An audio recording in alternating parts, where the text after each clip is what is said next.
안녕하십니까 시청자 여러분, 박정호입니다. 자, 오늘 저희가 귀한 방송을 준비했습니다. 오마이뉴스와 서울혁신센터가 공동 기획한 그런 행사인데요.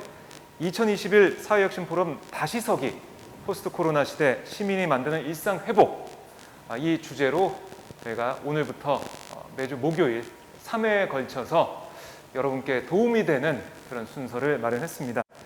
자, 이 코로나19 시대 많은 분들이 몸도 마음도 힘들어하고 있습니다. 그리고 포스트 코로나 시대에 어떻게 우리가 일상을 다시 찾아야 될지, 어떻게 삶을 영위해야 될지 여러 가지 고민을 하고 있는데요. 그래서 오늘 저희 서울혁신센터와 오마이뉴스가 공동 기획으로 마련한 이 강연과 토론을 통해서 앞으로 우리가 일상을 어떻게 찾아 나갈지 모색해보는 시간을 갖도록 하겠습니다.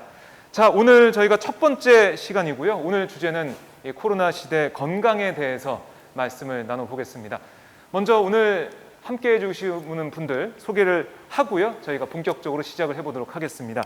자, 먼저 오늘 강연을 해주실 김현수 명지병원 임상 교수님 나오셨습니다. 안녕하십니까? 네, 안녕하세요. 네, 반갑습니다. 자, 그리고 패널 분들 소개해 드릴 텐데요. 최선희 헬스브릿지 이사님 나오셨습니다. 안녕하세요. 안녕하세요. 그리고 조희헌님, 이 산림의료복지사회적 협동조합 팀장님 나오셨습니다. 안녕하세요. 자, 그리고 최유미 서울시 의원님 나와 계십니다. 안녕하세요. 네. 자, 저희가 지금 코로나 상황이기 때문에 비대면으로 오늘 이렇게 청중 없이 이 행사를 진행하지만 저희 유튜브, 오마이TV 유튜브를 통해서 여러분께 생중계가 되고 있거든요.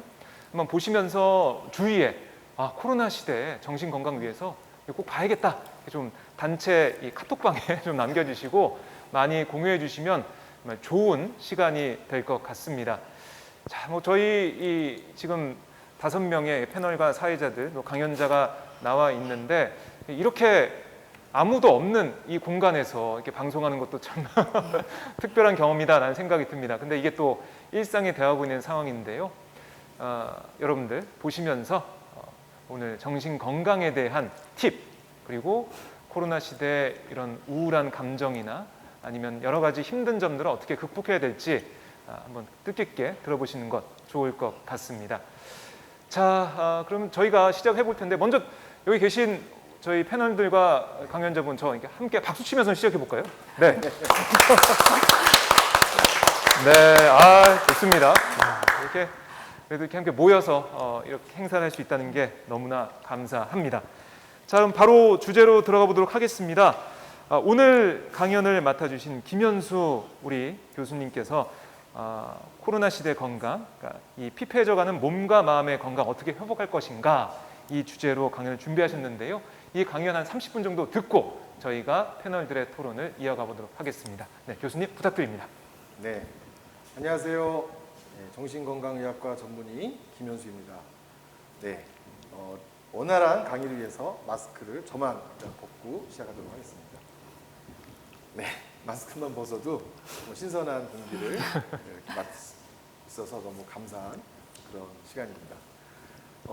정신건강 이슈로 이제 말씀하셨는데요. 사실 코로나 시대의 건강은 사실은 신체 건강을 포함해서 정신 건강에 이르기까지 전반적인 건강에 관한 이슈이고, 또 한편으로는 건강 권리에 관한 이제 이슈가 많이 제기된 그런 지난 2년간의 시간이었던 것 같습니다. 그리고 오늘 제가 얘기할 주제는 코로나를 겪으면서 우리 삶에 드러난 건강 권리에 관해서 우리가 어떻게 새로운 혁신을 할 수 있을까 하는 것에 관해서 부탁을 제가 받았기 때문에 코로나를 겪으면서 우리가 건강한 삶을 살기 위해서 어떤 혁신이 필요한가, 그런 관점에서 여러분들과 함께 제 의견을 나눠보도록 하겠습니다. 긴 시간이죠. 사실 21개월 동안 저희가 코로나 이후에 정말 일상이 되어버린 것 같지만 정말 다른 삶을 살았거든요. 학교를 가지 못한 친구들도 많고요. 사실 많은 수가 아니지만 우리나라에서도 2,000명 넘는 분들이 갑자기 돌아가셨고요. 그리고 직장을 잃고 또는 사업이 망하기도 했고, 이것은 다른 원인이 아니라 바이러스 때문에 이런 일이 있었던 거죠. 국가는 강력한 권력을 갖고 문을 닫으라는 명령을 하기도 했고, 정말 많은 변화가 일어났는데, 그런 변화가 벌써 이렇게 2년째 이르니까 정말 일상 같은, 지금이 오히려 일상 같은 그런 혼돈이 일어나기도 하는 것 같은데, 많은 변화가 있었습니다. 네, 어떤 혁신이 저희한테 필요할까요? 여러분들, 우리가 앞으로 더 건강하게 살기 위해서 필요한 게 어떤 건지 어떤 상상을 해보셨나요? 오늘 아침에 깜짝 놀랐던 게, 또 아주 중요한 제 동료이자 전문가이신 분이 제가 발표할 내용과 똑같은 내용을 함께 상상해서 깜짝 놀랐어요. 제가 이 발표를 위해서 며칠간 잠 못 자고 고민하면서 우리 건강을 위해서 코로나가 알려준 5가지 교훈, 5가지 권리를 딱 정리했는데 똑같은 생각이었어요. 어떤 거였냐면, 앞으로 우리가 코로나 이후에 건강한 세상에서 살기 위해서 제일 필요한 첫 번째가 아프면 쉴 수 있어야 되겠다. 그래서 예방적인 건강 돌봄권이 꼭 필요하다.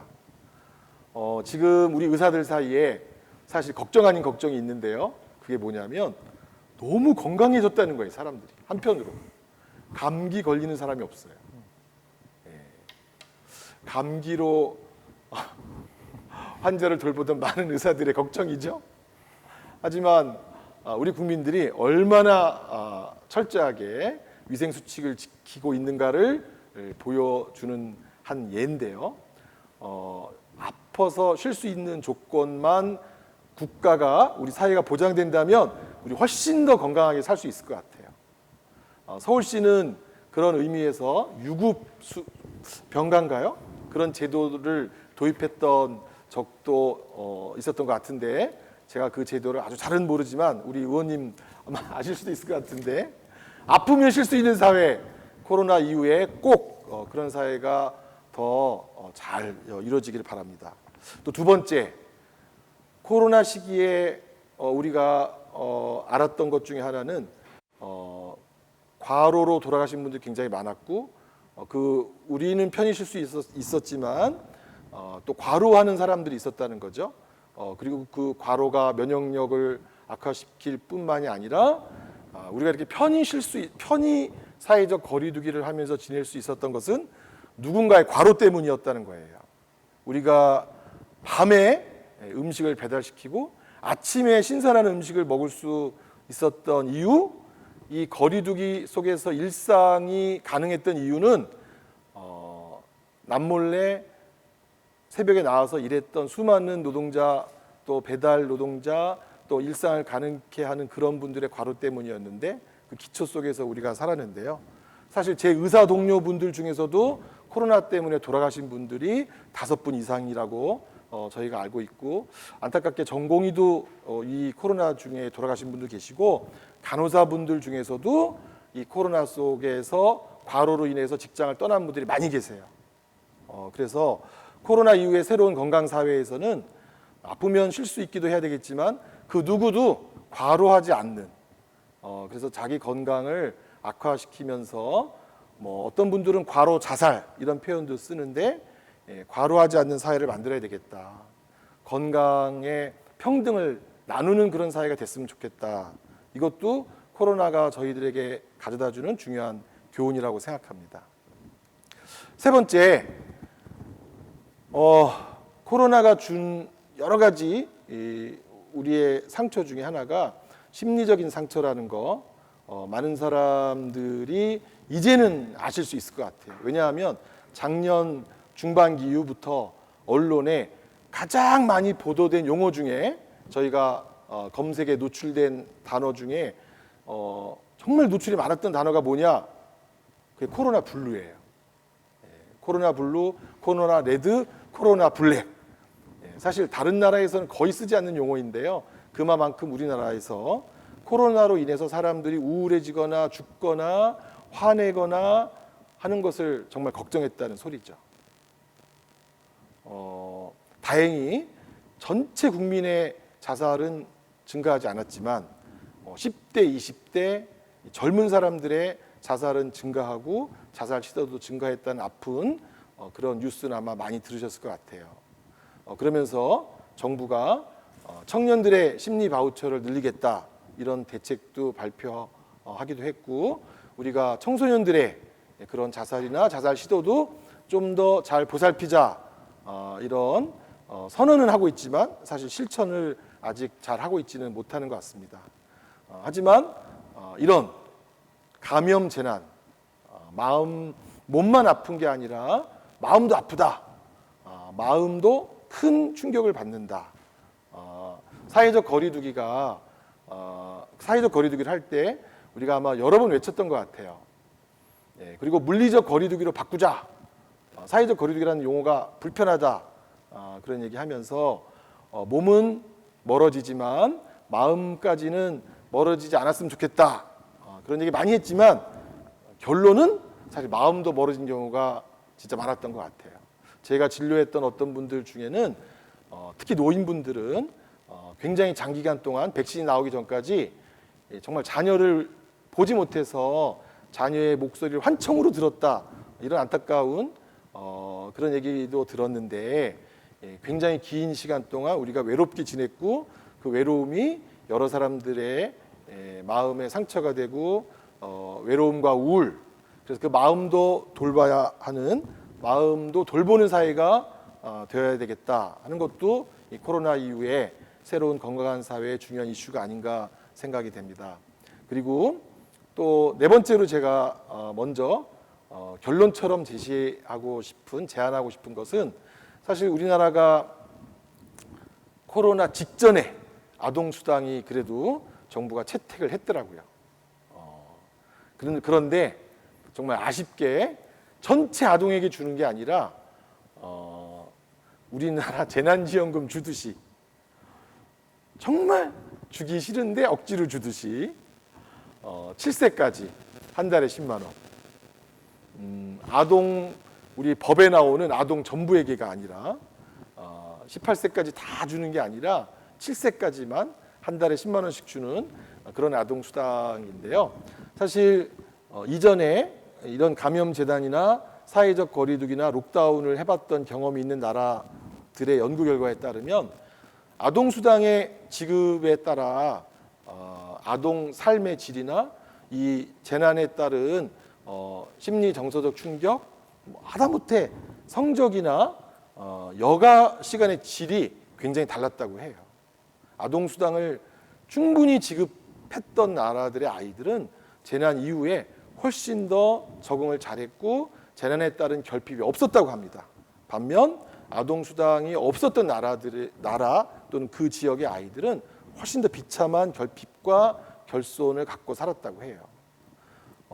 우리나라가 이 재난을 잘 이겨내기 위해서 더 많은 연령대의 아이들에게 더 충분한 기본수당, 기본소득, 더 많은 그런 지원이 필요했었다고 저는 생각합니다.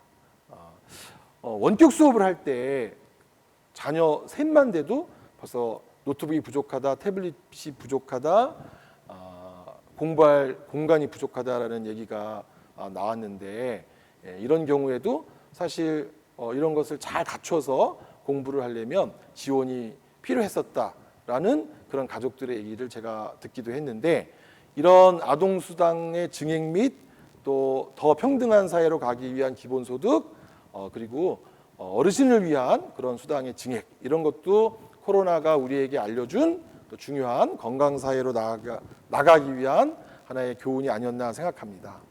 마지막 제가 5번째로 우리가 더 코로나 이후에 건강한 사회로 가기 위한 중요한 교훈은 우리나라의 많은 의료기관들이 민간 의료기관이고, 민간 의료기관이 기본적으로 이윤을 중심으로 운영할 수밖에 없는 그런 체제를 갖고 있기 때문에 많은 코로나 환자와 관련된 여러 업무가 공공기관 및 공공보건기관 및 공공의료 체제를 중심으로 이루어졌고 또 이루어지고 있다는 것이 현재의 현실인데, 많은 지금 여론이나 국민들이 말하듯이 코로나 이후에 공공의료 체계와 공공의료기관 확충하지 않으면 또 다른 어떤 재난이 왔을 때 대혼란을 겪을 수밖에 없다. 그래서 공공의료기관, 공공의료 체계를 확충하고 제대로 갖추는 일을 미루지 말고 해야 된다. 우리가 사실 분명히 기억하듯이 정말 5년 만에 한 번씩 일어나고 있거든요. 신종플루, 메르스, 코로나 5년 만에 한 번씩. 또 다른 학자들이 진짜 5년 안에 어떤 감염 재난이 올지 모른다. 그런데 다음에 닥쳐올 이 비슷한 감염 재난을 겪으면서 또 그때 공공의료 체계를 갖추지 못한 것이 안타깝게 우리 국민의 목숨을 잃게 하는 큰 요인이었다라고 다시 말하는 그런 반복된 실수는 하지 말아야 되겠다. 그래서 정말 여러 정치인들 또 전문가들이 공공의료 체계를 이번 기회에 확실히 갖추는 그런 시기가 이번 코로나 이후에 반드시 되어야 하지 않을까. 그래서 저는 이 5가지를 먼저 시간에 쫓기지 않고 말씀드리고 이 코로나 시기에 건강과 관련된 작은 이야기들을 조금 더 하고 제 강의를 마무리할까 합니다. 이 5가지를 꼭 먼저 말씀드리고 싶었고요. 현재 우리 국내 코로나 상황, 총 확진자 32만 명, 총 사망자 2,500명. 아마 OECD 가입 국가 중에서 뉴질랜드, 한국 감염자 수, 확진자 수 가장 적은 나라들에 속한다고 해요. 어떻게 이렇게 적게 감염되고 그래도 적게 사망자가 나올 수 있었느냐? 많은 나라들의 전문가들이 한국의 전문가들에게 물어본다고 합니다.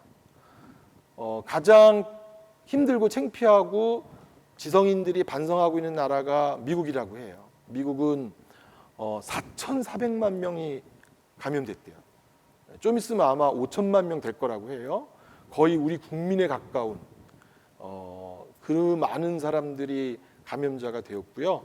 70만 명, 올해 연초에 이미 50만 명이 사망했고요.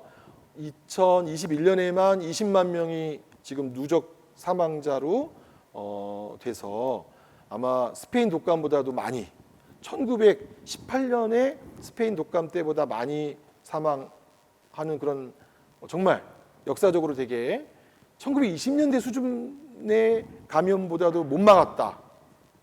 최고의 과학을 갖고 있는 미국이 얼마나 불평등한 사회면 지금 이 시기에 이 바이러스 사태 속에서 특별한 인종만 살고 사실 히스패닉, 아프리칸, 이제 흑인 어떤 인종분들이 더 많은 죽음을 겪었다라고 하는 안타까운 소식을 들으면서 굉장히 많은 사회적, 철학적 여러 가지를 고민하게 되었다고 하는 안타까운 소식인데요. 다른 나라들의 많은 지표를 보면 굉장히 여러 가지 사회적 변화가 있겠구나 하는 생각을 하게 됩니다. 우리나라 외국에 발표할 때 많은 사람들이 한국이 이렇게 코로나에 대해서 건강하게 대처할 수 있었던 요인이 뭐냐라고 하면은 3T를 한국의 관료들이 많이 얘기한다고 해요. 잘 추적했고 테스트 잘했고 치료도 잘했다.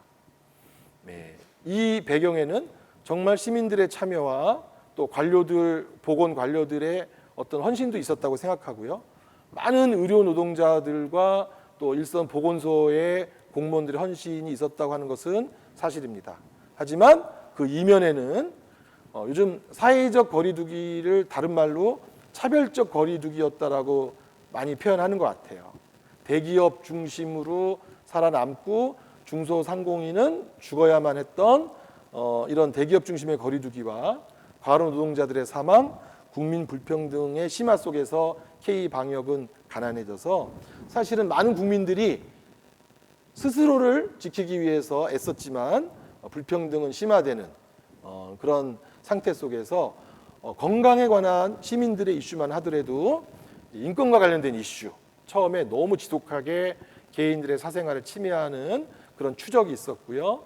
또 여러 가지 건강과 관련된 불평등 이슈, 그다음에 학생들이 특히 불편해했는데 코로나 시대에 학생들의 건강보다 성적만 따져서 늘 기초 학력이 떨어졌다.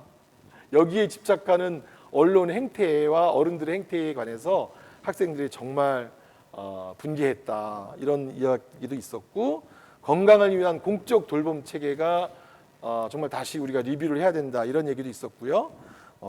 아까 반복되는 얘기는 제가 하지 않겠는데 아동수당이나 기본소득 또 시민들의 정신건강 이런 이슈도 굉장히 많이 얘기가 되었습니다.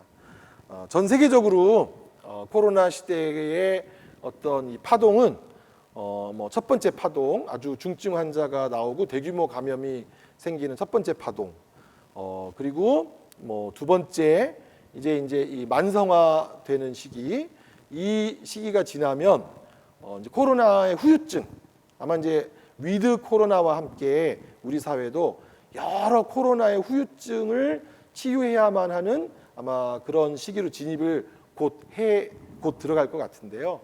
어떤 후유증이 남을 것 같으세요? 여러분들 주변에 코로나의 어떤 후유증이 남을 거라고 여러분들은 보시는지 모르겠어요.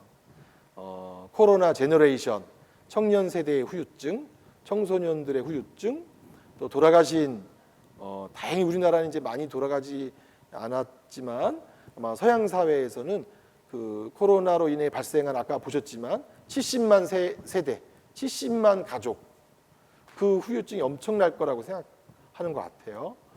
이런 여러 가지 후유증을 우리가 어떻게 치유해 가야 되나, 사회 통합 어떻게 되나 이런 게 이제 서양 사회는 큰 과제라고 부르는데 우리도 건강 불평등부터 시작해서 생겨난 신빈곤층 이런 후유증들을 어떻게 우리가 치유해야 가나 하는 게 가장 큰 문제인데 특히 심리적 후유증도 얘기를 많이 하고 있고 보통 이런 대감염 이후에 닥쳐오는 가장 큰 이슈는 스페인 독감 때도 그런 절차를 밟았고 사스 독감 때도 그랬다고 하는데요. 자살이 증가하는 게 가장 큰 후유증이었다고 해요. 스페인 독감 때도 당시가 1차 대전이었는데요. 세계 1차 대전 때 사망한 병사의 숫자보다 세계 1차 대전 스페인 독감 이후에 그 전쟁과 독감의 후유증으로 자살한 사람의 숫자가 더 많다는 그런 통계가 있어요. 그래서 스페인 독감의 사례 또 사스의 사례 그런 사례를 비추어 볼 때 심리적 후유증을 어떻게 예방할 것인가 그런 게 우리 사회가 또 안고 있는 큰 과제라고 생각합니다. 코로나는 인권의 문제, 개인정보, 백신 접종에 관한 다양한 문제를 제기했고 또 아시안 헤이트까지 서양 사회에서는 그런 문제를 다양하게 제기했다고 합니다. 감염보다 낙인이 더 두렵다. 이게 우리가 겪었던 문제였고요. 또 불평등 문제도 여러 가지 차원에서 제기했다고 합니다. 옥스팜이라는 굉장히 유명한 국제적인 자선 단체에서 세계적인 CEO들에게 이제 이 코로나가 가져온 빈곤은 회복하기 어려운 빈곤을 가져왔다. 굉장히 이 코로나 시기에 빈곤층으로 떨어진 사람들은 그 회복을 위해서 몇십 년의 시간이 필요하다. 이런 얘기를 했고 특히 그 중에서 여성 세대 또 불평등한 어린이 청소년 이들의 미래에 관해서 더 많은 어떤 평등을 이루기 위한 정책의 조정이 필요하다. 이런 제안을 했다고 합니다. 또 하나 굉장히 중요한 사실 중에 우리가 아동 청소년의 이런 분야를 들어가면 학교 성적 이런 것만 이야기하시는데 사실은 신체적인 문제도 굉장히 큰 위기에 처해 있다고 유니세프가 말하고 있어요.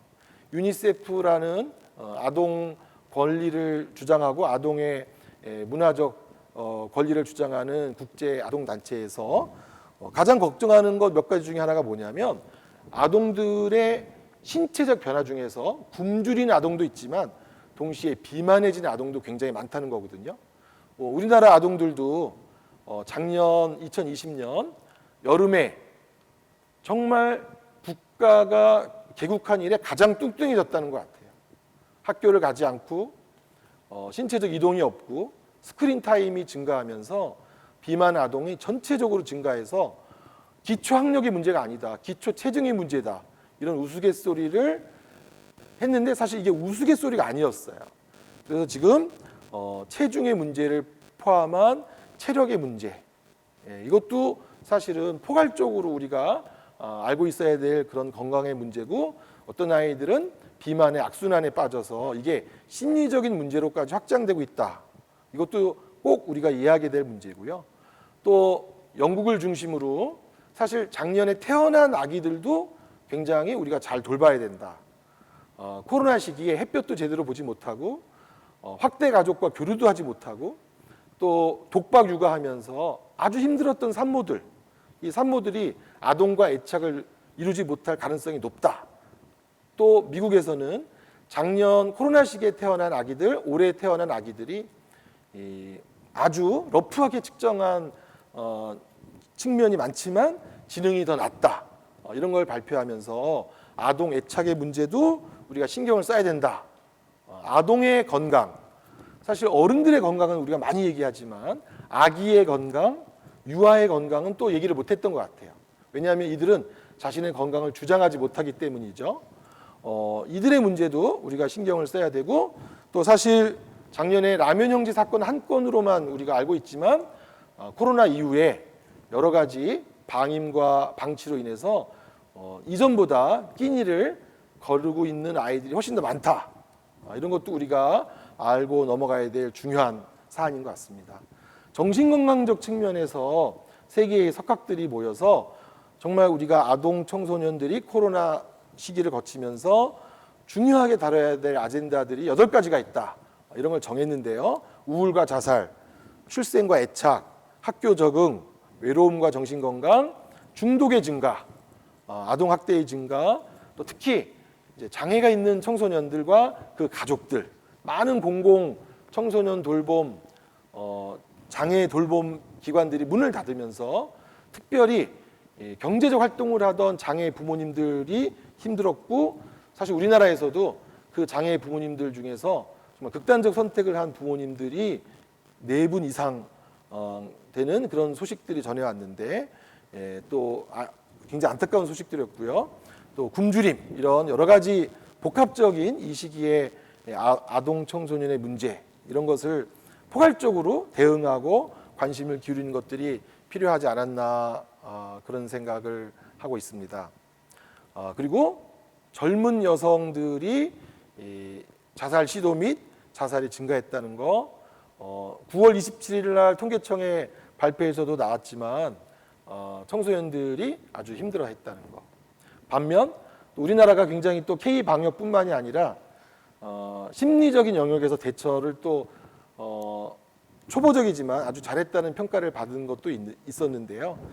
심리 백신, 마음 처방전, 희망 처방전, 이런 것들을 여러 지방자치체에서 잘 만든 카드 뉴스, 동영상, 유튜버 등을 통해서 발행이 되면서 시민들이 다양한 방식으로 마음을 서로 위로하고 위로받고 연대하면서 지낼 수 있도록 하는 다양한 활동들이 전개되고, 또 서울시에서도 코비드 심리지원단을 포함해서 다양한 심리지원단을 운영해서 도시회복력 포럼이라는 국제 행사에 초대를 여러 번 받아서 그런 곳에서 서울의 활동들을 보고하기도 하고, 또 서울에서도 세상이 바뀌는 시간, 이런 코너에 저희가 적극적으로 대처를 해서 시민들에게 심리적 안정감을 가질 수 있도록 하는 다양한 활동을 해서, 사실 예산 크게 투여되지 않은 그런 사업이었는데요. 서울 시민이 기억하는 코로나 시기의 사업 30가지 중에 거의 10위에 육박하는 그런 사업으로 선정이 되고, 또 시민들이 가질 수 있는, 소지할 수 있는 마음 처방전 미니 책자를 발행하기도 하고, 또 영국에서 시작된 자살 생명 지킴이 온라인 과정을 아시아에서는 저희가 처음으로 온라인 생명 지킴이 프로그램을 개발해서 방영을 하는 활동 등 하여튼 저희가 할 수 있는 다양한 그런 대처를 해서 여러 가지 시도를 많이 했었습니다. 코로나 이후에 건강 정책에서 정말 다양한 변화가 있기를 기대하는데 기존의 정책이 너무나 어떤 정치인들 중심, 또 행정 중심, 또 시민 참여가 배제된 전문가 중심, 그리고 국가 경제에 대한 부담만 강조하고 이런 국가의 지원이 시민의 생명을 얼마나 살릴 수 있는지 하는 점을 잘 알리지 않는 아주 이 시민들의 관점이 배제된 이런 네 가지 정치 중심, 행정 중심, 전문가 중심, 부담 중심으로 진행되었던 이런 코로나 건강 정책의 변화가 있기를 간절히 그런 바라는 마음입니다. 코로나 이후에 새롭게 공동체가 회복되고 관계가 회복되고 또 환경도 회복되고 그렇게 되면서 시민 역량이 더 강화되기를 바라는 마음입니다. 프랑스의 철학자 장 릭시가 코로나는 확대 기형이었다라는 말로 많은 사람들에게 감동을 줬다고 합니다. 자기 돌봄, 건강 문해력, 공공 지원, 평등, 정신 건강의 측면에서 우리를 더욱더 자세히 들여다볼 수 있도록 했다고 합니다. 한 번만 더 제 정리를 한다면, 그래서 저는 예방적 돌봄권, 과로 방지권, 마음 건강권, 기본 평등권, 공적 돌봄권이 코로나 이후에 우리가 가질 수 있는 그런 시민의 혁신이었으면 하는 바람입니다. 지구에게도 인간에게도 건강을 돌려줘야 하는데, 그러기 위해서 우리도 쉬면서 살 수 있는 그런 사회가 되었으면 합니다. 감사합니다.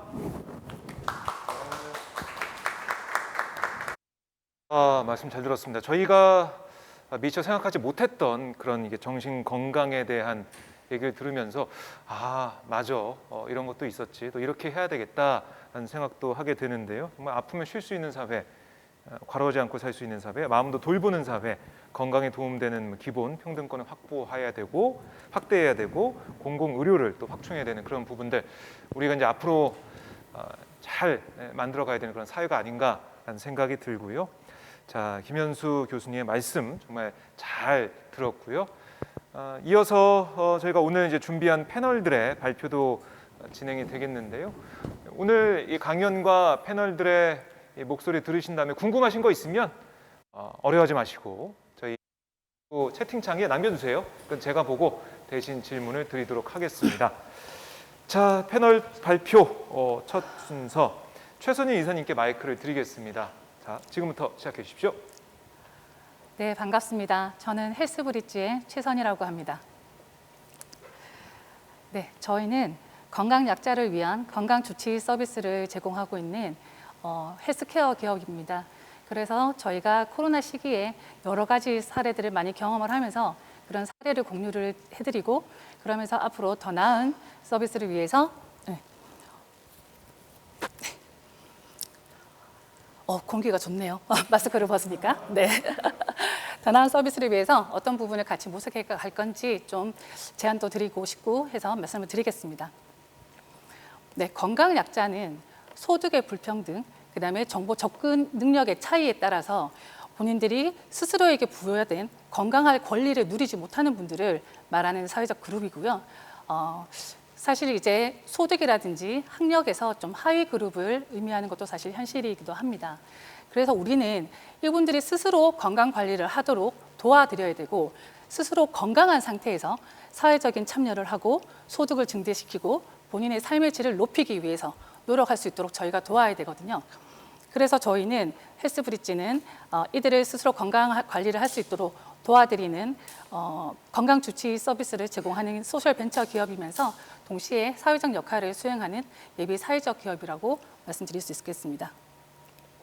우리나라는 워낙 이제 복지 체계도 잘 되어 있고요. 복지 현장의 역할들도 되게 컸잖아요. 근데 이제 코로나가 발생을 하면서 그런 부분에서 공백들이 발생을 했어요. 왜냐하면 대면 서비스 위주로 다 갖추어져 있던 것들이 비대면으로 전환이 되면서 밖으로 나오지 못하는 분들, 이제 그다음에 건강 약자들, 건강 취약계층들에서 이제 공백이 발생할 수밖에 없었어요. 실례로 저희 아버님 바로 위층에 사시던 분이 돌아가신 지 6일 만에 발견이 되셨거든요.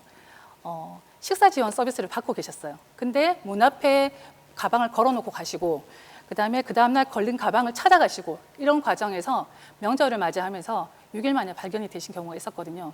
그래서 저희도 이제 아버님 찾아뵀더니 너무 우울해 하시는 거예요. 너무 안타까운 사례였습니다.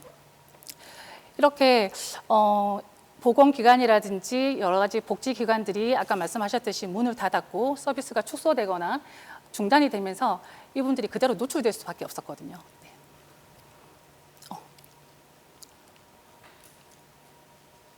네.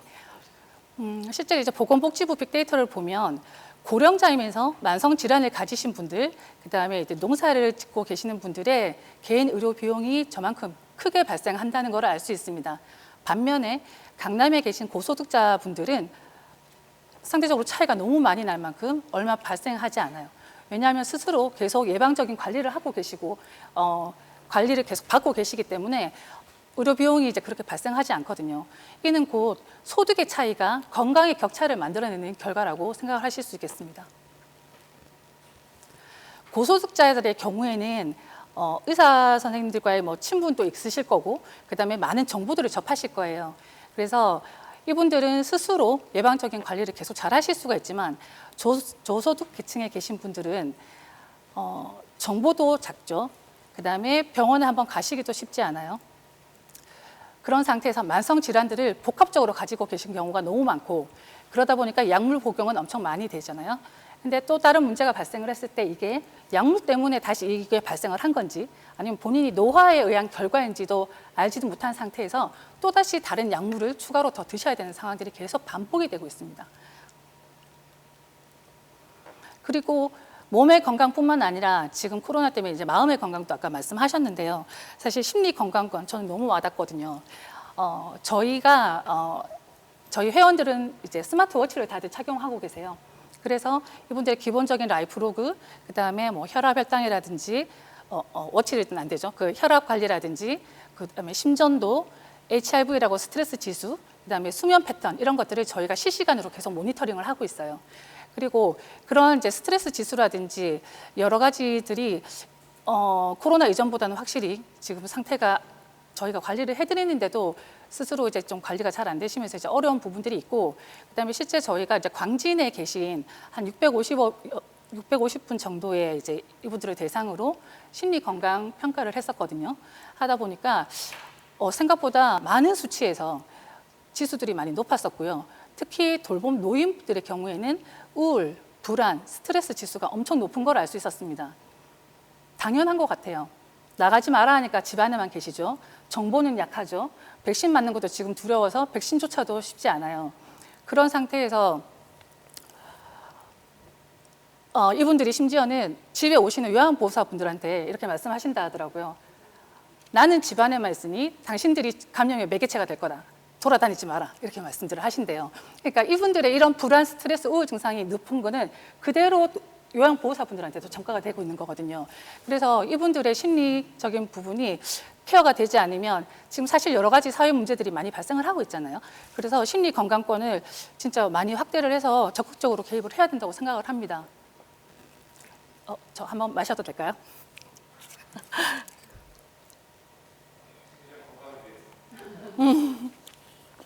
맞습니다. 네, 저희 건강관리 서비스 모델이에요. 지금 혁신파크에도 온라인 주치의존이 있습니다.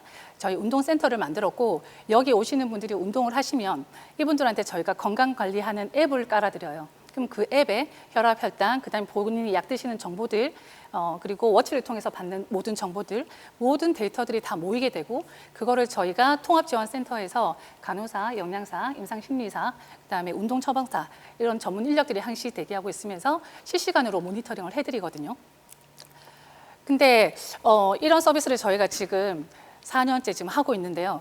거기서 좀 주의할 만한 게 이제 두 가지가 있는데요. 오히려 저희는 아까 처음에 말씀드렸듯이 건강약자, 그다음에 중장년층 이상을 저희가 대상으로 이제 서비스를 해드린다고 했는데 실제로 보면 이분들이 오히려 이런 서비스를 찾아오지 않으세요. 네.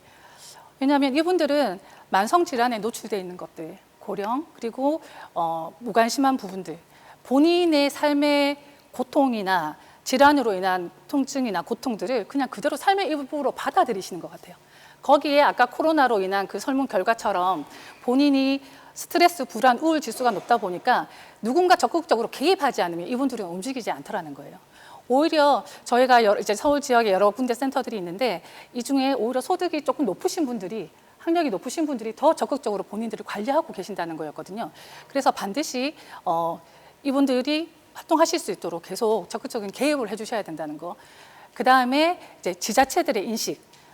아까 말씀드렸던 정신건강이라든지 이런 부분들을 복지 사각지대의 노인분들을 조금 더 적극적으로 찾아가서 안전한 대면이 어려우면 안전한 비대면의 방식으로도 조금 더 적극적으로 해줘야 되는 그런 부분이 갖춘 협력체계가 구축돼야 되지 않겠나 생각을 하고 있습니다. 그리고 저희 건강주치의 서비스랑 마음치유심리케어를 지금 하고 있지만 아까 말씀드렸듯이 본인 스스로 내가 이 건강을 개선하고자 하는 의지, 이거를 극복하고자 하는 의지가 없으면 저희가 아무리 해드려도 성과가 미미하게 되더라고요. 그래서 저희는 동기 강화 치료를 이분의 동기 상태를 평가를 하고 이분의 개선 의지에 따라서 단계적으로 건강 관리를 해드려야 되는 거. 그래서 지금 여러 지자체나 복지기관들도 이제 서비스를 하고 있지만 이분들의 동기 상태를 평가하고 이분들한테 맞춤식으로 건강 관리를 해드려야 되는 거를 조금 더 확대해야 되지 않겠나 생각을 하고 있습니다. 그래서 제가 경험을 토대로 이제 제안 드리는 부분은 아까 식사 지원 서비스를 갖고 요양보호사분도 오실 수 있는데 이제 연휴랑 맞물리면서 이런 일이 발생을 했는데 사실 모든 현재의 돌봄 서비스들은 제각각 돕니다. 한 분 건강을 중심으로 모든 서비스들이 유기적으로 같이 얽혀서 같이 돌아가야 되는데 각각 돌다 보니까 분명히 공백이 생길 수밖에 없더라고요. 그래서 환자의 건강을 중심으로 앞으로는 이분을 중심으로 정보들이 각각의 기관들이나 지자체나 뭐 병원이든 보건소든 체계적인 관계를 계속 유기적으로 계속 엮어가야 될 것 같고요. 그리고 각 기관들 사이에 정보들이 공유가 돼서 이분한테 최적화된 서비스가 제공될 수 있도록 그런 부분들 좀 더 많이 연구를 하고 그다음에 이분들이 이 기관들이나 이런 지자체나 모든 협력체들이 같이 통합적으로 관리하는 통합 커뮤니티 케어 시스템을 만들어 가야 되지 않겠나 그렇게 생각을 하고 있습니다. 마지막으로 BASA가 뜬답니다. 혹시 들어보셨어요? 편익, 접근성, 안전성, 진화라고 말씀을 드리는데요. 이제 위드 코로나 시대를 맞이하면서 비대면 헬스케어 산업에서 뜨는 키워드라고 해요. 비대면 헬스케어를 위해서 회원분들이 어르신들이 사회적 약자들이 직접 적극적으로 쉽게 다가올 수 있도록 쉽게 만들어야 되고 그다음에 이분들이 더 접근성이 쉽도록 그리고 좀 철저하게 검증되고 안전한 방법으로 지금 병원에 가서 진료를 받았지만 지금 보건복지부에서 한시적으로 원격 의료를 좀 풀어줬다고 저는 지금 알고 있습니다. 이런 것들이 좀 이분들이 비대면으로 아니면 집에 계시면서 더 원활한 서비스를 받을 수 있도록 다 같이 협력체계를 같이 만들어가는 게 중요할 것 같고요. 아까 말씀하셨던 건강 돌봄법 말씀하셨는데요. 정말 저소득계층, 건강약자, 사회적 건강 취약계층들의 건강주권, 건강을 누릴 수 있는 권리를 몸이든 마음이든 그런 권리를 되찾아줄 수 있는 노력을 저희가 다 같이 한번 고민하고 노력해 갔으면 하는 마음입니다. 이상입니다. 감사합니다. 네, 잘 들었습니다. 네. 저소득계층의 건강 주권 회복을 위해서 다 함께 노력하자 이 말씀이 지금 마음에 와닿는데요. 이따가 토론 시간에 더 말씀을 들어보도록 하고요. 조희헌님 팀장님께 마이크를 넘기도록 하겠습니다. 네, 발표해 주시죠. 마스크 벗고 신선한 네. 공기 마시면서 네, 안녕하세요. 저는 산림의료복지사회적협동조합의 조희헌님이라고 합니다. 오늘 첫 페이지를 좀 띄워주시고요. 네. 오늘 얘기할 것은 코로나 시대에 저희 이제 산림의료복지사회적협동조합의 조합원들이 어떤 과정들을 좀 거쳐왔는가, 자기 돌봄, 서로 돌봄, 함께 돌봄에 대한 얘기를 좀 하려고 합니다. 구체적인 활동을 소개하기 앞서서 저희가 돌봄이라는 키워드를 가지고 수년 동안 같이 고민하고 공부하고 조금씩 쌓아오면서 이렇게 정리를 한 바가 있어요. 살림다운 돌봄, 호혜적 돌봄이라는 것이 무엇인가? 건강의 주체로서 스스로 돌보는 힘을 키우는 자기 돌봄. 그리고 아무리 자기가 자기를 잘 돌본다고 해도 지금 우리가 보다시피 우리는 숨을 공유하고 있는 시대에 살고 있잖아요. 그래서 혼자가 아니라 관계망을 통해서 함께 건강해지는 서로 돌봄. 그리고 나 혼자 혹은 두세 명으로서는 해결되지 않는 개인의 힘으로는 하기 힘든 돌봄을 협동하는 조직을 통해서 함께 해내는 함께 돌봄. 이것이 함께 되어야 호혜적 돌봄이라는 것이 가능하다. 이렇게 정리를 했습니다. 그래서 이것을 가지고 우리가 어떻게 해오고 있는가에 대한 얘기를 좀 세 가지에 걸쳐서 좀 얘기를 좀 해보려고 합니다. 첫 번째로는 여러 가지 얘기가 있지만 첫 번째로는 실제로 코로나로 인해서 직접적인 타격을 입고 이것을 극복하기 위해서 좀 노력해온 사례를 좀 얘기하려고 해요. 특히나 지금 이 발표가 진행되고 있는 서울혁신파크 안에 이 다짐이라는 공간이 저희가 있거든요. 그래서 이 얘기를 좀 해보려고 합니다. 산림건강센터 다짐이라는 곳은 저희 의료복지사협에서 운영해왔던 사업소이고 운동하는 센터였어요. 그래서 기계가 아니라 관계로 건강해진다라는 모토를 가지고 기계는 하나도 없는 그런 운동센터를 해왔고, 이렇게 왼쪽에 있는 이 사진이 이제 다짐에서 중요한 것, 다짐에서 없는 것, 이런 가치들을 담은 거예요. 어떤 운동센터에 가서 어떤 시설을 느끼고 자기 몸을 혐오해가며 운동하는 곳이 아니라 자기 몸을 이해하고 운동을 통해서 관계를 만들어내는 그런 곳으로 이제 운영해 왔는데, 이 코로나가 장기화되면서 작년에 굉장히 큰 타격을 입었습니다. 물론 매출적인 타격도 입었지만 그것보다 더 큰 것은 정부 지침에 따라서 휴관이 계속 반복되었어요. 우리가 운동을 해봐서 알지만 운동은 시작하는 게 힘들잖아요. 근데 시작하고 지속하는 건 훨씬 힘든 일이죠. 겨우 마음 먹고 왔는데 계속 문을 닫으면서 운동하는 사람이 점점 더 줄어들고, 특히나 그동안 어떤 새로운 분이 오면 어디서 오셨어요?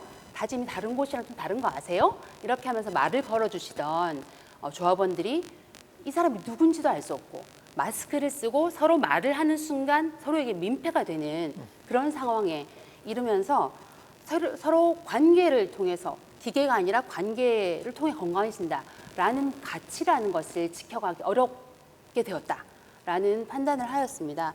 그래서 이 미션을 지켜가기 위해서 더 큰 결정, 더 큰 실험을 하게 되는데, 그것이 사업소 매출을 내기 위한 곳으로서의 운영을 종료하고 조합원들이 자치적으로 운영하는 협동운동 공간이라는 것으로, 굉장히 어려운 개념이죠.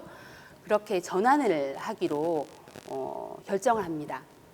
그래서 조합원들이 이 다짐자치회라는 조직을 구성하게 돼요. 다짐이 문을 닫는다는 소식에 그동안 다짐에서 운동해 본 적이 있는 조합원들이 깜짝 놀라가지고 이제 모인 거예요.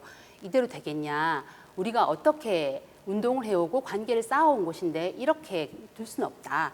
그러면서 생업을 가지신 분들이 9개월간 15번 이상의 회의를 하면서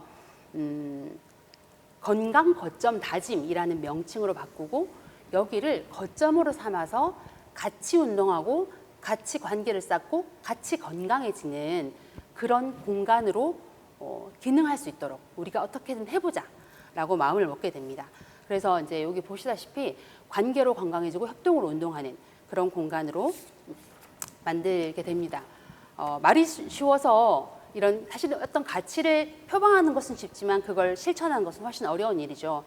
그래서 이제 이 조합원들이 뭐 역할 분담을 하셔서 운동 모임을 할 수 있는 사람을 찾고, 이런 거 좋아하잖아요. 한번 해보세요. 이렇게 으쌰으쌰 해보기도 하고, 또 혼자서 하기는 어려운 분들한테 강사 수업을 권해서 그동안 다짐해서 이 수업을 하던 강사님들과 소통해 가면서 강사 수업을 개설하고, 이런 활동들을 쭉 해왔고, 여기 사진의 제일 왼쪽에 위에 하늘색이 접니다. 네, 저도 열심히 운동을 하고 있어요. 그리고 다짐자치회에서 그래도 더 많은 사람이, 좀 새로운 사람이 운동을 할 수 있도록 해보자. 하지만 대면으로 모이긴 또 어려운 상황이기 때문에 공간이 그렇게 크진 않거든요. 그래서 온라인 스트레칭 수업을 기획하게 됩니다. 강사님과 함께. 이분들이 신경 쓴 것은 마케팅보다는 옆에 있는 사람을 같이 동의하게 하는 것 하나, 그리고 온라인 접근성이라는 것을 고민하게 됩니다. 어떤 사람에게는 이제 줌 회의라는 것이 너무나도 쉬운 일이지만 어떤 사람에게는 듣기만 해도 어려운, 그냥 나는 못 가는 것이구나 라고 생각하게 되는, 마음의 장벽을 쌓게 되는 어떤 것이죠.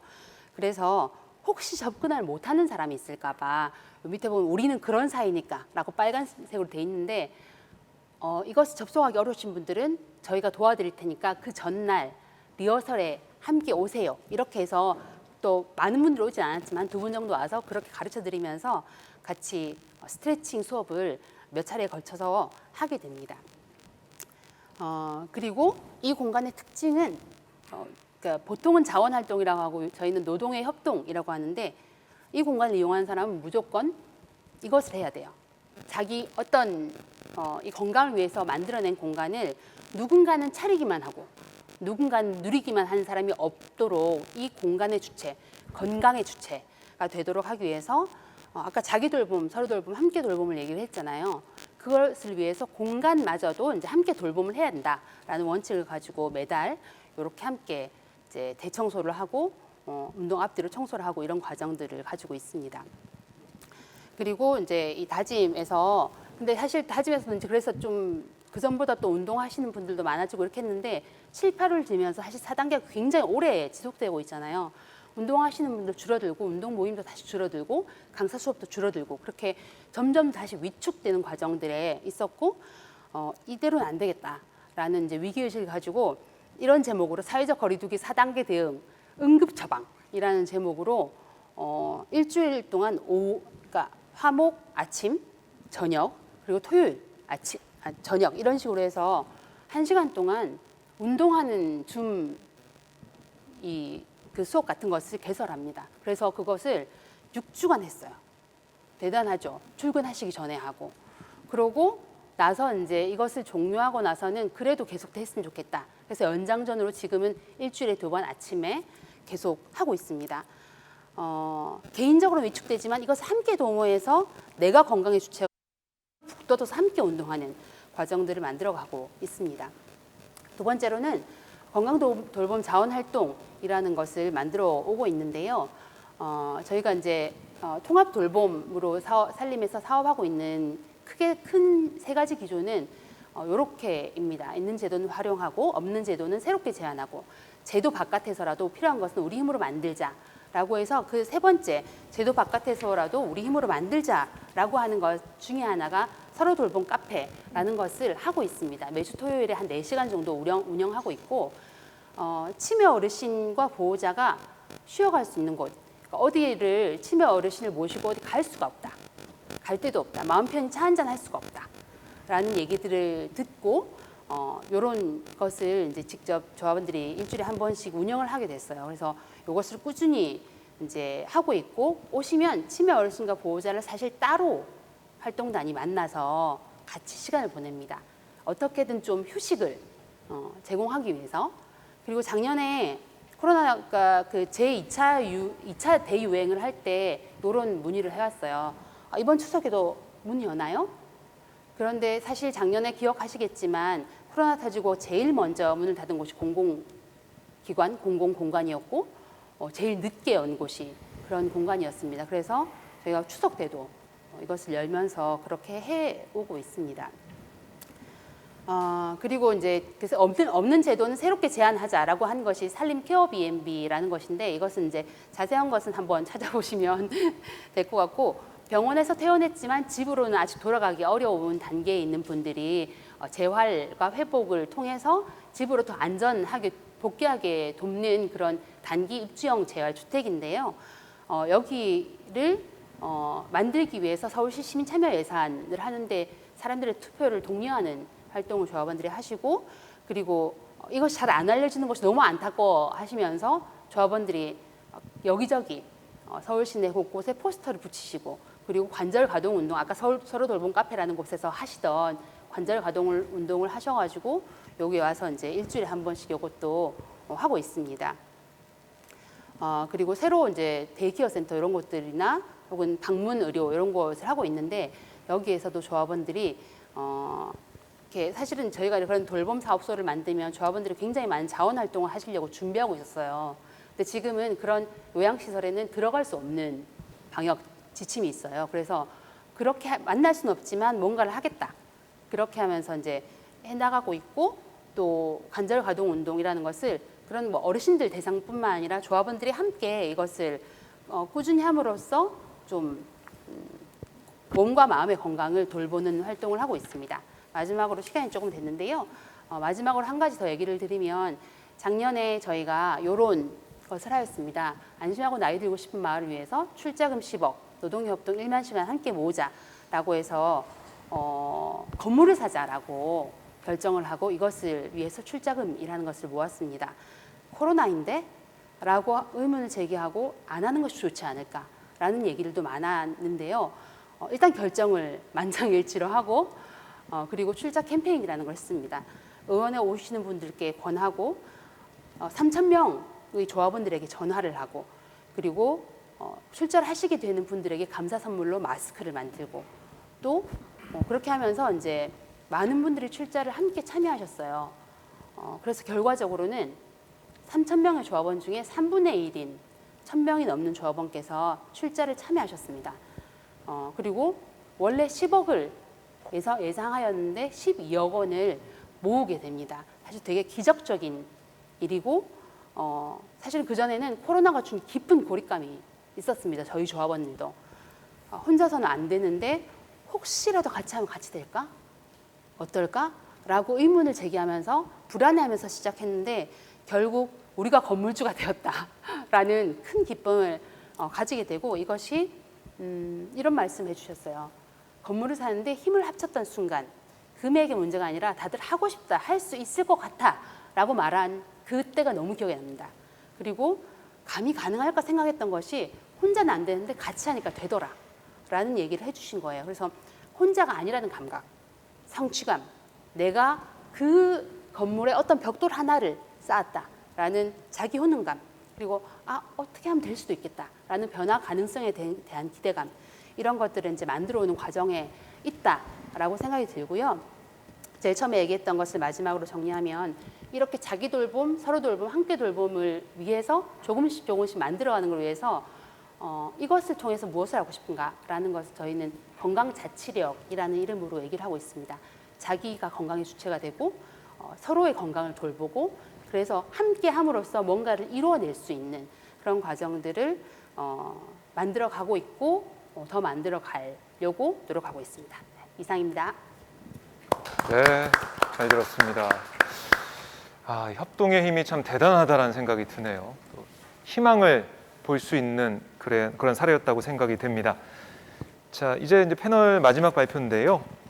우리 최유미 서울시 의원께서 나오셨는데 아마 이제 서울시 의회나 서울시에서는 어떻게 좀 이 코로나19 대응과 건강을 위한 이런 어떤 솔루션이라고 할까요? 이런 대책들이 좀 있는지 이게 좀 궁금한 상황인데 여기에 대해서 들어볼 수 있지 않을까 그런 생각이 듭니다. 자, 의원님 마스크 잠깐 벗으시고요. 네, 지금부터 발표를 시작해 주십시오. 앞서서 말씀하셨던 것처럼 인권이나 건강이나 불평등, 양극화에 대한 문제가 코로나 이전에도 문제가 이제 많이 심각했었고 그런데 이제 코로나19로 인해서 그 심각했던 문제들이 더욱더 이제 좀 증폭되는 그런 경향이 있었던 것 같습니다. 그러다 보니까 이제 가뭄이나 혹은 홍수가 와도 똑같이 자연재해는 오는 것 같지만 그런 자연재해, 재난에 대해서 회복하는 회복력은 가난할수록 또 소외된 계층일수록 그 그 회복력은 많이 떨어지고 더 힘든 것은 사실인 것 같아요. 그래서 이런 시점에 또 이렇게 모여서 코로나19 대응 방안을 마련하기 위해서 이런 시간을 마련했다는 거에 대해서 굉장히 감사드리고요.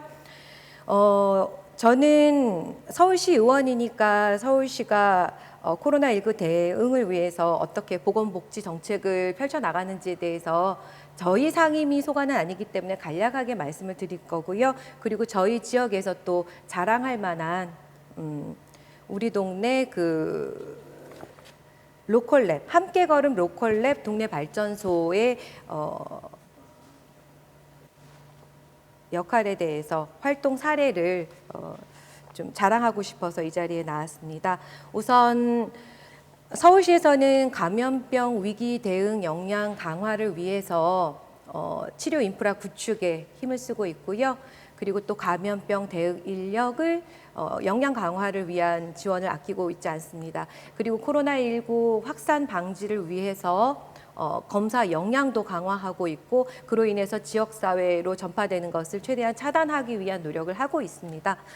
또 추적관리 강화를 위해서 역학조사 시스템을 구축하고 또 치료를 위한 선제적인 병상 확보에도 노력을 하고 있습니다. 코로나19 백신 예방접종 체계 구축을 하고 있고 아까 앞서서 발제자님이 말씀하셨던 것처럼 코로나19로 인한 코로나 블루, 우울 극복을 위한 심리 지원 강화에도 힘쓰고 있습니다. 그리고 생활치료센터 입소자, 퇴소자에 대한 심리 지원도 하고 있고요. 그리고 이제 확진자, 자가격리자, 그 외에도 일반 시민들을 위한 심리 지원 서비스를 확대하고 있습니다. 그리고 코로나19 환자의 일상 회복을 위한 건강돌봄 서비스를 비대면으로 4주간 제공하고 있다고 밝혀왔고요. 그 외에도 내과, 가정의학과 등 여러 전문가로 구성된 분야별 전문가 자문단을 구성해서 이후 다양한 후유증 증상에 대한 심층 상담이 필요할 때 자문을 제공받고 있다고 합니다. 코로나19로 인해서 공공의료에 대한 관심과 필요성에 대해서도 많은 분들이 관심을 가지고 있는데요. 감염이나 응급, 재활 등의 필수 의료 강화를 위해서는 권역별로 시립병원이 확대되어야 하는 것은 당연하고요. 기존의 서울시에서는 직영과 위탁을 포함해서 12개 정도의 시립병원이 있는 것으로 알고 있는데요. 계속해서 이런 팬데믹 현상에 대응하기 위해서 음압시설이나 이런 것들을 확대해 나가고 있다고 들었습니다. 그리고 또 시립병원 코로나19 퇴원 환자를 위한 돌봄 서비스 제공을 위해서 여러 컨설팅을 강화하고 있고요. 시립병원 서울케어, 시립병원 건강돌봄 네트워크 팀을 확충해서 돌봄 서비스를 정착시키고 있습니다. 그리고 서울시민 건강 포털 사이트를 이용해서 진료협력센터와 연결될 수 있도록 온라인 시스템 구축에도 많은 노력을 하고 있습니다. 이렇게 서울시는 보건정책을 펼치고 있고요. 아까 또 바로 앞서서 말씀해 주신 지역사회, 서로 돌봄, 함께 돌봄에 관련된 일이라고도 할 수 있을 것 같아요. 너무나 자랑하고 싶어서 이야기를 꺼내겠는데요. 서울시 정책뿐만 아니라 지역사회에서도 이런 좋은 사례가 노원구에서 활발하게 이루어지고 있습니다. 바로 함께 걸음 로컬랩 동네 발전소 활동인데요. 서울시 마을공동체 종합지원센터가 추진한 사업입니다. 이 사업은 로컬랩 동네 발전소 사업이고요. 여기에 이제 노원구가 적극적으로 참여를 하고 있는 건데요. 함께 걸음 로컬랩 동네 발전소는 상계 10동을 중심으로 이루어지고 있습니다. 주민의 건강 돌봄을 주요 의제로 설정해서 서로가 서로를 돌보는 건강마을 상계 10동 사업을 추진하고 있는데요. 코로나19가 발생하기 바로 직전부터 시작된 사업입니다. 근데 코로나19가 지속되면서 오히려 빛을 발하고 있는 사업이라고 할 수 있겠습니다. 함께 걸음 로컬랩 동네 발전소에서는 노인 및 중장년의 고독사에 대해서 관심을 갖고 또 중증 장애인의 안전에 대해서 이웃 간의 비상 연락망을 구축하고 이웃이 이웃을 돌보는 아까 말씀드렸던 서로 돌봄의 형태를 통해서 건강 마을을 만들기 위한 활동을 지속해 오고 있다고 이해하시면 될 것 같습니다. 코로나19가 장기화 지속화됨에 따라서 우울감과 상실감이 늘어나신 어르신들, 그리고 가족의 돌봄에만 의존하고 있는 일부 치매 어르신들, 그리고 그 가족들의 상황을 논의하고 마을에서 함께 우울 치유 모임 해바라기, 그리고 치매 쉼터인 봉숭아 학당, 그리고 어르신 마을 쉼터 등을 운영하고 있습니다. 이를 통해서 이웃 간의 관계망을 형성하고 있고요. 어르신들의 우울감과 상실감, 그리고 치매 어르신들의 가족에게도 큰 버팀목이 되고 있는 아주 장려할 만한 사업으로 잘 운영되고 있다고 할 수 있겠습니다. 그 외에도 둘레길, 소모임, 바르게 걷기 등 주민들의 필요에 의한 여러 가지 다양한 소모임들이 운영 중이고요. 모든 소모임에는 건강 리더 교육을 이수한 단지 내 주민 리더들이 합류해서 어르신과 주민들의 소모임 활동을 지원하고 촉진하는 역할을 하고 있습니다. 이렇게 노원구 함께 걸음 로컬랩 동네발전소는 누구나 돌봄의 당사자가 될 수 있고 돌봄의 수혜자가 될 수 있다라는 생각을 바탕으로 자발적인 소모임 기반의 돌봄망을 구축하고 있습니다. 이렇게 장기화되고 있는 코로나19랑 관련해서 서울시의 보건정치 정책을 간략하게 살펴보았는데요. 또한 지역 로컬랩을 통해서 시민들의 건강을 위한 자발적 서로 돌봄망의 사례를 살펴보았습니다. 서울시가 앞으로도 코로나19로 인해 시민들의 건강 위기를 극복하기 위해서 더 많은 노력이 필요하다고 생각됩니다. 또한 지역 사회에서도 앞서 살펴본 노원구 사례처럼 주민들이 직접 지역의 문제를 해결하고 공동체의 성장에 기여함으로써 주민자치가 실현되고 또 코로나 시대에 함께 건강하게 사는 법을 발전시켜 나가야 된다고 생각합니다. 더불어서 지역 공동체, 건강한 공동체가 활성화될 수 있도록 서울시 의원으로서도 최선을 다해 열심히 다할 것을 약속드리겠습니다. 감사합니다. 네. 그 약속 꼭 지키시길 바라겠습니다.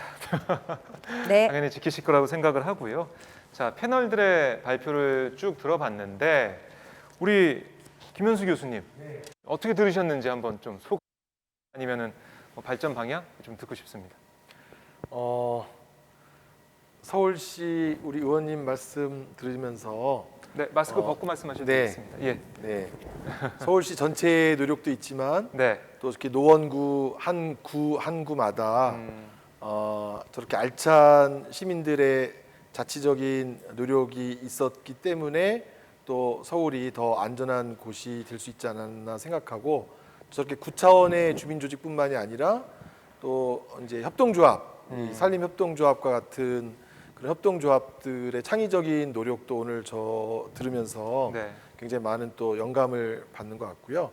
또 여기 이제 건강 회사라고 해야 되나요? 헬스브릿지는 오늘 이제 혁신파크에서 다양한 이제 주체들이 그러니까 이제 어떤 사회적 기업, 건강 사회적 기업이 이 코로나 시기에 할 수 있는 노력, 또 의료협동조합이 할 수 있는 노력, 또 지역의 자치조직이나 또 시의원님과 함께 할 수 있는 노력, 이런 각 주체들의 다른 차원에서 할 수 있는 다양한 노력들을 저희 이제 유튜브로 보시는 분들하고 또 저도 여기서 함께 들을 수 있어서 다양한 차원에서 코로나가 세상에 널리 이 활동들이 알려지지 못했지만 행복한 코로나로 힘들었지만 행복한 시간들을 만들기 위해서 다 함께 있었구나 하는 거를 들으면서 알게 됐고 또 굉장히 다양한 시도에 대한 영감을 저는 이 자리에서 또 배우게 되었습니다. 네. 네. 저도 비슷한 생각, 이런 게 있었구나라는 그런 생각을 좀 하게 됐어요. 아마 저희 시청자분들께서도 이런 노력들이 진행되고 있었네 네. 이런 생각하셨을 것 같은데, 그러니까 코로나 이 시대 이후에 이제 우울한 그런 감정들은 아마 뭐 정도나 강도는 다르겠지만 다 조금씩 갖고 계실 것 같아요. 이것들을 극복한 여러 가지 방안 아까도 잠깐 좀 살펴봤지만 제일 우리가 좀 손쉽게 일상에서 할 수 있는 그런 구체적인 그런 방안이 좀 있으면 뭐가 좀 있을까요? 교수님은 어떻게 좀 보십니까? 뭐 구체적으로 뭐 친구들하고 뭐 통화를 자주 해야 된다든지 아니면 가족과 더 손편지를 나눈다든지 뭐 여러 가지 구체적인 방안이 있을 텐데 교수님이 좀 추천해 주시고 싶으신 코로나 블루 극복 방안 어떤 게 좀 있을까요? 저는 이제 계속 마스크 벗고. 네네네 제가 질문 드렸으니까 네. 괜찮습니다. 네. 코로나 시기에 가족들과 더 많이 싸웠다고 하는 그런 집들도 있고, 자주 만나니까 네. 집에서 코로나 시기에 가족과 더 행복해졌다는 집도 아, 있고, 저는 이제 청소년들과 청년들을 많이 만나기 때문에 그 차이가 뭔가 하는 것을 생각을 많이 해봤는데요. 차이가 있더라고요. 확실한 있어요? 차이가 있더라고요. 제가 상담하는 아이가 와서 그러는데 그 아이가 또 차이를 발견했다고 하는 아이가 하나 있는데 네. 공부만 하라고 했던 집은 갈등이 늘었대요. 근데 빨래를 시킨 집이나 여러 가지 집안일을 시킨 집은 사이가 좋아졌다고 하더라고요. 야. 그 무슨 얘기냐 그랬더니 네. 어차피 공부하는 척하지 말고 스마트폰 많이 할 거니까 그냥 공부를 하지 말고 엄마 빨래나 도와라. 세탁기 사용법을 알려주마. 설거지 사용법을 알려주마. 설거지하는 방법을 알려주마. 네. 애완견 산책법을 알려주마. 이러면서 엄마랑도 얘기 많이 하고 아빠랑도 얘기 많이 하고 하면서 아이가 자립 생활력이 늘었다. 그러면서 이제 너 나가서 살아도 되겠다. 나를 내보낼 거냐? 내보낼 거다. 그래서 나가기 전에 그러면 엄마랑 많은 대화를 나눠야 되겠다. 이러면서 아이가 개학 후에도 생활력이 늘어난 오히려 학교 적응을 더 잘하는 그런 양상을 보인 반면 이제 어떤 집은 엄마의 언어라는 게 한 7가지밖에 없대요. 네. 그 엄마 언어 7가지가 뭐냐? 공부해라. 책 봐라. 나가서 밥 먹어라. 스마트폰 그만해라. 자라. 그다음에 공부 더 해라.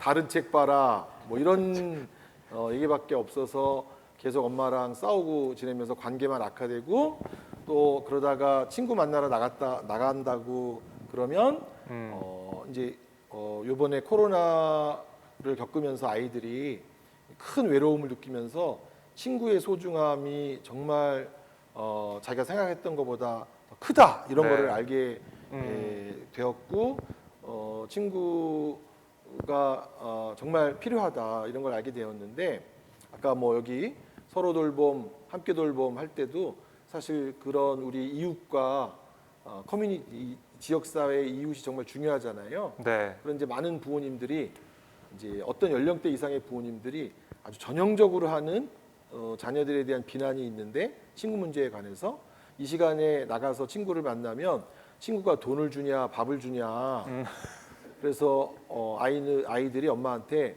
엄마는 친구 만날 때 돈 받고 만나? 밥 줘서 만나? 이러면서 엄마 머릿속에 친구란 돈이나 밥이구나. 이렇게 이제 친구의 가치에 대해서 이제 엄마한테 많이 실망했다고 하면서 많이 싸웠다고 하는데 네. 코로나 시기에 가족의 소중함을 더 느낀 그런 분들과 또 가족과 갈등이 커진 분들 네. 이게 사실은 우리 사회에 교육 문제의 갈등, 뭐 학벌 문제, 사실 많은 그 개인들의 그 가족 의사소통 기술의 문제라기보다는 사실 우리 사회가 갖고 있는 그런 교육 또 생존 이런 이슈와 많이 관련되어 있었던 것 같아요. 네. 그래서 우리 사회가 교육 문제가 많이 해결되고 왜 교육 받아야 되냐? 부동산 때문이다.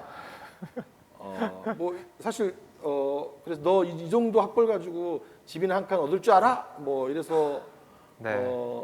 그래서 사실은 부동산 문제로 결국 싸운 거다. 이렇게 얘기했기 때문에 네. 아이들이 부동산 문제까지 많이 해결됐으면 사실 코로나 시기에 이렇게 안 싸웠다. 그랬는데요. 네. 코로나 시기에 우울하지 않으려면 서로 돌봐주려고 했어야 되는데 서로 나만 돌봐달라고 하는 것 때문에 우리가 더 힘들었던 것 같고요. 네. 서로 돌봐주려면 마음이 편해야 되는데 이제 마음이 편하려면은 이렇게 각박하게 공부해야만 살아남는다. 이제 이런 의식이 줄어들어야 될 것 같고, 네. 그래서 이제 많은 분들이 탈성장 모델을 주장하는 것 같아요. 이렇게 죽도록 공부해야만 산다. 이것 가지고 코로나 시기에 집에서 아이들 얼마나 시간이 많냐 지금 이 시기에 죽도록 공부해서 앞으로 가자. 우리만 몰래 공부하자. 이렇게 자기 아이를 잡으려고 하다 보니까 더 많이 우울해진 것 같은 네. 그러다 보니까 아이들이 이제 자해 자살도 늘어나는 것 같은데 코로나 시기에 우리가 덜 우울해지려면 하여튼 이 각박한 마음을 버리고 네. 서로 보살펴 주는 그런 마음이 더 늘어나야 할 것 같은데 그러려면 하여튼 우리가 좀 더 마음이 편안해져야 될 것 같아요. 네. 그런 마음이 편안한 상태에서 서로를 돌봐주는 사회가 되기를 바라는 그런 마음입니다. 네. 들어보니까 정말 그런 것 같아요. 이 소통과 대화에 단절됐던 뭐 그런 가정이나 이런 공동체에서 더 우울한 그런 마음이 더 생긴다고 생각이 드는데 소통을 더 강화했으면 좋겠다 이런 말씀이시고 그리고 아까 조현희 팀장님께서 말씀해주신 이런 함께 조합원들이 코로나 극복하는 모습 그걸 보면서 아니 이런 좋은 사례들이 왜 많이 안 좀 그런 생각이 들더라고요. 저도 오늘 보면서 이런 게 있었나? 그런 생각 들었어요, 저는. 그래서 이거 어떻게 하면 좀 더 많이 알리고 사람들한테 홍보할지 이것도 과제일 것 같습니다. 그러네요. 조금 더 네, 마스크를 벗고 네네. 네. 약간 게을렀던 것 같습니다. 조금 더 많이 알려야 될 것 같긴 해요. 근데 그렇게 실제로 좀 저희가 아까 그 케어 B&B라는 네. 사례도 사실 이제 5월 달부터 시작했는데 처음에 입주자가 너무 없었어요. 안 알려져가지고 그래서 어느 뭐 공공기관부터 시작해서 무슨 병원이나 여러 군데에 굉장히 많은 공문이나 안내문을 보냈는데 네. 계속 입주자가 안 늘더라고요. 그런데 그때 이제 아까 말씀드렸던 조합원들께서 이제 포스터를 막 버스 정류장 근처랑 이렇게 막 붙였는데 지금 입주하신 분들이 상당수가 이를테면 본인이 바로 본 게 아니라 본인 옆집 분이 보시고 이런 거 있다던데 아세요? 이렇게 하면서 오시거나 자기 친구의 동생의 남편 뭐 이런 식으로 네. 해가지고 그렇게 오시더라고요. 그래서 입소문이 제일 빠르네요. 네네, 진짜 입소문이라는 것이 빠르고 말씀하신 것처럼 네. 네, 아주 많은 서비스가 있고 이런 것보다는 실제로 내가 믿는 사람이 뭔가를 얘기해 주는 게 가장 중요한 것 같다. 아까 교수님 이제 소통 이런 얘기 하신 것도 그냥 얘기를 많이 한다고 되는 것은 사실은 아니기 때문에 그 질과 그 관계라는 게 있는 것 같다는 생각이 좀 듭니다. 네. 네. 앞으로 더 열심히 하시겠네요. 네, 더 게을렀다고 열심히 아까 하겠습니다. 말씀하셨으니까. 농담이고요. 그리고 이 최선희 이사님이 말씀하신 이 스마트 건강주치 서비스 이것도 저도 좀 잘 몰랐던 그런 부분이에요. 그런 부분인데 조금 더 사람들이 많이 이용을 하려면 네. 도움이 된 서비스 같다고 저는 느꼈는데 많은 분들이 좀 쉽게 다가가려면 어떤 부분이 좀 뒷받침되고 어떤 부분이 좀 필요할까? 어떻게 말씀하시겠어요?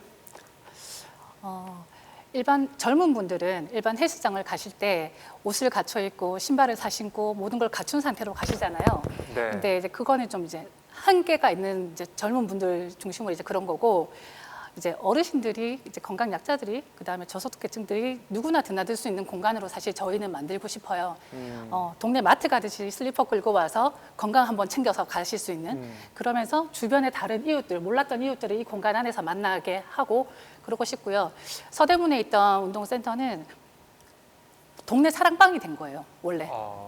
그래서 100명이 넘는 회원분들이 와서 대기하고 기다리시면서 아니면 본인 운동 안 하셔도 그 안에서 막 웃고 떠들면서 계셨던 공간이었는데 지금 코로나 때문에 사실 많은 분을 받고 싶어도 못 받고 있고 지금 저희가 혁신파크 이제 온라인 주최존을 또 똑같이 만들었어요. 네. 지금 입소문을 타고 너무 많이들 오시는 거예요. 아, 그래요? 근데 이제 거리두기를 둬야 되고 공간 안에 인원 제한을 하다 보니까 오시는 족족 예약만 받아두고 계속 돌려보내고 있는 상황이거든요. 그러니까 그런 현실이 너무 안타깝기는 해요. 대신 저희는 이제 온라인과 오프라인이 결합된 공간이다 보니까 기존에 원래 온라인을 하고 있었는데 이제 코로나 때문에 오프라인은 잠시 문을 닫아두더라도 저희는 온라인으로 계속 이분들은 연결이 돼 있는 거예요. 그래서 저희는 스마트 관리를 계속 하면서 이분들이 아까 말씀드렸듯이 뭐 걸음수라든지 안 올라오거나 건강 관리 좀 특이사항이 있거나 하면 콜센터에서 바로 전화를 드리거든요. 밤새 괜찮으셨냐? 네. 무슨 일 있으신 건 아니냐? 네. 그리고 오시는 분들끼리 서로 친해지다 보니까 어제 그분 안 오셨던데 혹시 무슨 일 있으시냐 한번 만나보셨어요 하니까 다들 이제 관리 같이 해주고 계시더라고요. 네. 네. 이 코로나19 시대 어쨌든 코로나 이전과 이후는 달라질 거다라는 말씀을 많이들 하시더라고요. 네, 네. 그래서 오늘 보면은 11월 뭐 첫째 주, 둘째 주 되면은 일상적 회복, 단계적 회복을 가겠다라는 게 정부의 입장이기도 하고 이 서울시는 좀 어떻습니까? 서울시 의회 차원에서도 이런 여러 가지 사업이나 돌봄을 좀 강조하려면 아무래도 돈이 좀 들어가고 예산이 좀 들어가는 부분들이 있을 것 같은데 코로나 시대에 맞춰서 여기에 좀 예산이 좀 배분되고 있는지 아니면 어려움이 좀 있는지 이것도 좀 궁금합니다. 네, 그 사회자분이 말씀하셨던 것처럼 오늘 그 정은경 질병관리청장님이 말씀하셨잖아요. 10월 말, 11월 초가 되면은 그 단계적 일상 회복이 이제 가능할 것이다. 코로나 위드 코로나가 가야 될 것이다. 이렇게 말씀을 하셨는데요. 사실 아까도 말씀드렸던 것처럼 코로나 이전에도 있었던 여러 가지 문제들이 코로나19 위기 상황에서 더 많은 문제를 일으켰고 더 많은 관심을 갖게 되었잖아요. 네. 그러면서 이제 뭐라 해야 될까? 말씀하신 것처럼 이제 서울시에서도 어떤 정책을 펴 나가리라고는 생각을 하는데 뭐 예산이 더 든다고 해서 저희가 그 시민들의 건강을 위해서 안전을 위해서 그것을 안 하는 건 아니고요. 아까 앞서 말씀드렸던 것처럼 공공의료 정책, 그러니까 시립병원과 같은 그런 공공의료 시설들을 더 확충해야 되는 권역별로 확충해야 되는 그런 정책들을 펼쳐 나가야 할 것이고요. 그리고 제가 아무래도 이제 두 아이를 키우는 엄마다 보니까 교육 쪽에 더 관심이 많고 사실 2021년도는 아이들이 그나마 학교 수업을 갈 수 있었어요. 근데 2020년도 같은 경우는 전면 등교 금지였거든요. 그렇죠. 그러다 보니까 우리 그 발제자분도 말씀하셨던 것처럼 그 사실 건강 관련해서 보다는 코로나 위기 시대인데도 지적인 거에만 너무 집착을 하셔요. 또 아까 그러니까 찔리셨군요. 제일 먼저 공부하라고 하고, 책 보라고 하고. 제일 먼저 말씀하셨던 게 사실 저는 아이들의 건강이 더 걱정이 되거든요. 네. 비만이 더 늘어나고 그리고 또 정서적으로도 아이들이 사회성도 그렇고 특히 유아일수록 저학년일수록 뭐 장애 아동일수록 더 그런 것들이 좀 어려움이 많았을 텐데요. 기초 학력이 떨어진 거에 대해만 너무 포커스를 맞추신 거예요. 그러다 보니까 우리 아이들이 소득 격차에 따라서 비대면 수업이 진행되니까 소득에 따라서 교육 환경도 주거 환경이 다르다 보니까 교육 환경도 다르고 그러다 보니까 소득 수준이 좋은 친구들은 집에서도 충분히 비대면 수업을 성공적으로 할 수 있었기 때문에 얘네들은 기초학력에 문제가 없는데 오히려 그렇지 못한 저소득 친구들은 기초학력이 떨어졌다. 여기에만 너무 포커스를 맞추신 거예요. 근데 저희가 학교 하면 뭐 지덕체를 따지는데 이 지력에만 너무 관심을 갖다 보니까 사실은 지덕체가 아니라 지지지 교육을 시키시는 거예요. 모든 것이 다 지력에만 기초학력에만 집중이 되어서. 근데 사실은 마음의 병도 체력에서 오는 것 같아요. 이 아이들이 신체적으로 건강하고 아까 말씀하신 것처럼 웃으면서 들었지만 그게 맞는 거예요. 정말 어디 갈 데도 없고 사실은 아이들의 기초 학력을 높이는 것은 적은 돈으로 또 가능할 수도 있을 것 같아요. 하지만 네. 아이들의 체력을 키우는 것들, 또 아이들뿐만 아니라 서울 시민들의 체력을 건강을 강화시키는 데는 더 많은 돈이 들 거고 더 많은 지원이 필요하겠지만 그럼에도 불구하고 서울 시민들의 건강을 위해서는 서울시 의회가 서로 협치해서 적극적으로 정책이나 예산을 확보해야 될 것 같습니다. 네, 알겠습니다. 너무 중구난방으로 답변을 드린 것 아닙니다, 같아요. 아닙니다. 긴장해서. 네. 아이들 얘기 잘 들었습니다. 자, 저희 뭐 시청자분들 중에 질문 주신 것도 있는데 이거 좀 여쭤보고 마무리를 좀 해보도록 하겠습니다. 학교나 가정에서 우리 어른들이 성장하는 아이들을 위해서 이전과 다른 지금의 상황에서 가장 고민하고 준비해야 할 것들이 무엇일까요? 이런 질문을 좀 주셨어요. 그러니까 김현수 우리 교수님 말씀 공감이 된다면서 준비해야 될 게 뭐냐라고 여쭤보셨는데요. 교수님 어떻게 좀 있습니까?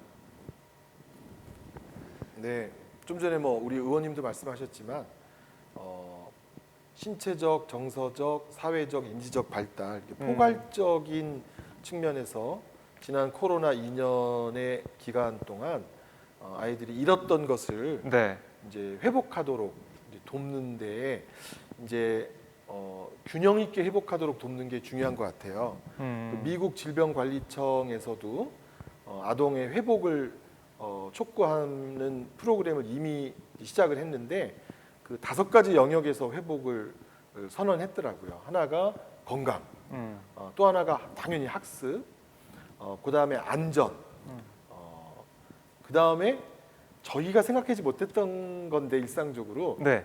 뭐가 있었냐면 추억이 있었어요. 추억. 아, 사실 이렇게 지난 2년간 코로나로 인해서 비대면으로 학교를 다니면서 우리가 과거에 겪었던 사실 이 축제 수학여행 발표회가 그냥 하나의 그 행사가 아니라 사실 그 속에서 우리가 끼를 발견해서 자기 진로를 정하기도 하고 거기서 사랑이 싹터서 이제 네. 결혼 대상이 정해지기도 하고 여러 가지 사실을 그 안에서 우리에게 일어나는 아주 발달상의 중요한 사건들이 일어나는데 네. 이제 미국 질병관리청은 이것도 빨리 회복해야 된다. 네. 그리고 네. 하여튼 뭐 그런 5가지를 발표했는데 우리 정리가 부모님들이 되네요. 네. 우리 어른들이 우리 아동 청소년들의 회복을 기획할 때 네. 학습 측면에서만의 기획을 할 게 아니라 우리 아이들의 인생 전반을 친구 문제까지도 친구의 관계까지도 회복하는 것을 기획해 주셨으면 하는 바람 네. 그게 저희 전문가들의 아하. 바람이다라고 하는 네. 것을 꼭 이해해 주셨으면 합니다. 네, 말씀 잘 들었습니다. 와, 오늘 저희가 온라인 포럼으로 준비를 했지만 이 내용 너무나 알차고요. 많은 분들이 정말 현장에서 같이 들었으면 좋았겠다는 생각이 들 정도로 너무나 귀한 시간이었습니다. 오늘 발제하신 우리 김현수 원장님부터 오늘 패널분들 너무나 고생 많으셨고요. 다음에 또 좋은 자리에서 뵀으면 좋겠습니다. 저희가 박수로 마무리해보죠. 고생하셨습니다. 네, 감사합니다. 네, 저희는 이제 앞으로 2주 정도 더 프로그램을 진행하는데요. 다음 주 목요일 2시에 기후위기와 친환경의 삶 이 주제로 다시 돌아오도록 하겠습니다. 시청해주신 여러분 정말 고맙습니다. 다음 주에 뵙겠습니다.